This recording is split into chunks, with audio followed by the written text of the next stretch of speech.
ప్రపంచంలో అత్యంత రహస్యాలతో కూడిన ఒక ప్రదేశం. భూమిపై ఉన్న మొత్తం మంచులో 90% మంచు ఇక్కడే ఉంది. ఇక్కడ మంచు తప్ప మరేమీ కనిపించదు.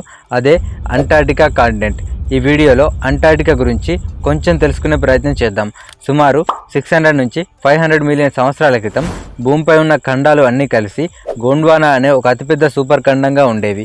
ఆ సమయంలో అంటార్క్టికా కూడా ఈ గోండ్వానాలో ఒక ప్రధాన భాగంగా ఇండియా, ఆస్ట్రేలియా మరియు ఆఫ్రికాతో కలిసి ఉండేది. ఆ పురాతన కాలంలో అంటార్క్టికాలో చలి లేదు మరియు అక్కడ దట్టమైన అడవులు ఉండేవి. డైనోసార్లు జీవించేవి మరియు వాతావరణం చాలా వెచ్చగా ఉండేది. కాలం గడుస్తూ ఉంది. సుమారు 180 మిలియన్ సంవత్సరాల క్రితం భూమి లోపల టెక్టోనిక్ ప్లేట్లు కదలడం మొదలైంది. దీనివల్ల గోండ్వానా ఖండం నెమ్మదిగా ముక్కలు కావడం ప్రారంభమైంది. ఇండియా, ఆస్ట్రేలియా భూభాగాలు అంటార్క్టికా నుంచి పూర్తిగా విడిపోయి ఉత్తరం వైపు ప్రయాణించాయి. అండ్ అలాగే అంటార్క్టికా కూడా పూర్తిగా విడిపోయి సౌత్ పోల్ వద్ద ఒంటరిగా స్థిరపడింది. ఇలా అంటార్క్టికా ఒంటరిగా మారినప్పుడు దాని చుట్టూ చల్లని సముద్ర ప్రవాహాలు ఒక వలయంగా ఏర్పడ్డాయి. దీనివల్ల ప్రపంచంలోని వేడి గాలులు అంటార్క్టికాలోకి రావడం పూర్తిగా ఆగిపోయింది. ఆ కారణం చేతనే అంటార్క్టికా ఒకప్పుడు అడవులతో ఉన్నప్పటికీ ఇప్పుడు పూర్తిగా మంచు ప్రాంతంగా మారిపోయింది.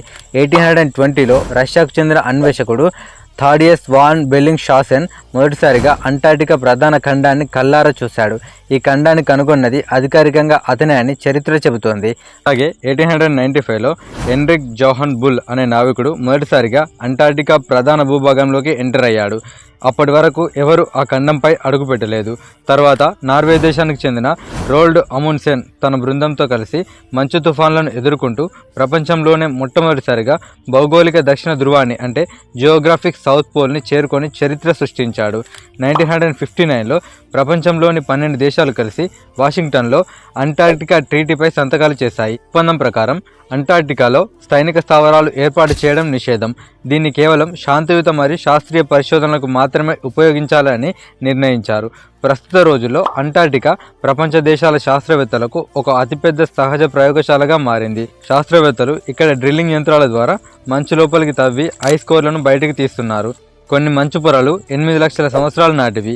ఈ మంచు లోపల ఉన్న గాలి బుడగలను అధ్యయనం చేయడం ద్వారా పురాతన కాలంలో భూమి వాతావరణం ఎలా ఉండేదో శాస్త్రవేత్తలు కనుగొంటున్నారు. అంటార్క్టికాలో ఎలాంటి మానవ నివాసం లేదు, కానీ వివిధ దేశాలకు చెందిన పరిశోధకులు మాత్రమే ఇక్కడ వారికి సంబంధించిన పరిశోధన కేంద్రాల్లో నివసిస్తున్నారు. ఎగ్జాంపుల్గా చెప్పుకున్నట్లయితే రష్యాకు చెందిన ప్రోగ్రెస్ స్టేషన్ లాంటివి. Script institute of oceanographic data ప్రకారం అంటార్క్టికా ప్రతి సంవత్సరం సగటున 252 బిలియన్ టన్నుల మంచును కోల్పోతుంది. అలాగే ఫ్రాంటియర్స్ జర్నల్లో 2026లో వచ్చిన లేటెస్ట్ రిపోర్ట్ ప్రకారం అంటార్క్టికా ప్రాంతం భూమి సగటు కంటే 6 రెట్లు వేగంగా వేడెక్కుతుంది. ఉష్ణోగ్రతలు ఇలాగే పెరిగితే రాబోయే కాలంలో అంటార్క్టికాలోని మంచు అంతా కరిగిపోయి ప్రపంచవ్యాప్తంగా సముద్ర మట్టాలు దాదాపు 200 అడుగుల వరకు పెరుగుతాయి. సముద్ర మట్టాలు పెరిగితే తీర ప్రాంతాల్లో ఉన్న ఎన్నో నగరాలు పూర్తిగా నీట మునిగిపోయి ప్రమాదాలు జరిగే అవకాశం ఉంది. అంటార్క్టికా కేవలం ఒక మంచు ఖండం మాత్రమే కాదు, ఇది భూమి వాతావరణాన్ని డైరెక్ట్గా ఎఫెక్ట్ చేస్తుంది.